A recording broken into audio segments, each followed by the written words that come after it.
All right, so staying on the theme of sort of playing this detective as you kind of try to put on the full picture together about this perfect lot, let's talk about sort of taxes and assessments. Can you explain how property taxes are assessed?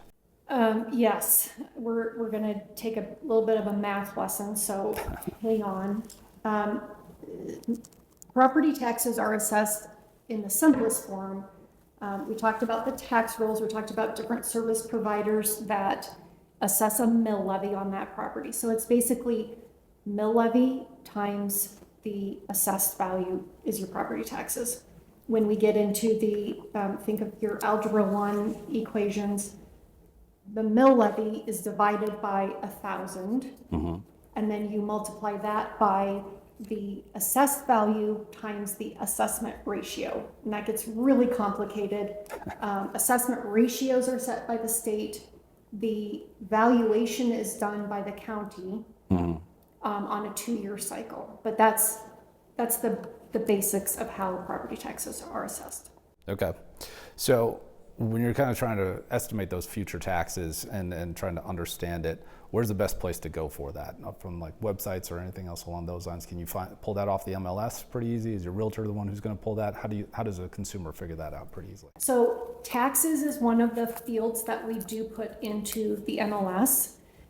However, you want to keep in mind that on that 2-year assessment schedule, a piece of property may be assessed as vacant land and hasn't caught up to the reassessment schedule, and now it has improvements on it, and that's going to increase the taxes in the future. So this is something you're going to want to make sure you've got some communication with the lender, that your realtor has helped you do some due diligence on what it is now and what it could be in the future, so that you can appropriately plan for that. You don't want to get caught in a reassessment year short on your escrow account. And you know, those escrow accounts have limits on how much they can actually put in them. So make sure that you're prepared for that. Yeah, that's a good tip. So staying on the topic of taxes, what should a buyer know about Title 32 special districts, or what is commonly referred to as metro districts, and how do they affect the long-term cost of owning land? Yeah, I think what I would want consumers to know is they're here to stay. They're a tool that developers are able to use and are using. I think you need to get educated in the process of what that specific metro district may be able to do. Metro districts have a service plan that governs them, and that service plan will talk about their mill levy cap and a lot of other complicated things, but you'll want to understand what their limits are. You'll want to understand what the time period is. You'll want to understand what the rules are, because many of them are functioning like an HOA. But know that they're here to stay. Development has gotten very expensive. Water is expensive. Everything's expensive. And just like we take every tax break that we can when we file our taxes, the developers are using every tool that's available to them, and metro districts are simply a tool. One of the benefits of a metro district is it takes that cost and it carries it out over 30 or 40 years instead of being all at the front end. So maybe that first person in isn't bearing the brunt of all those development costs. It's everyone who's going to own that home for the next 30 to 40 years that's sharing in that. It's important to know. Okay.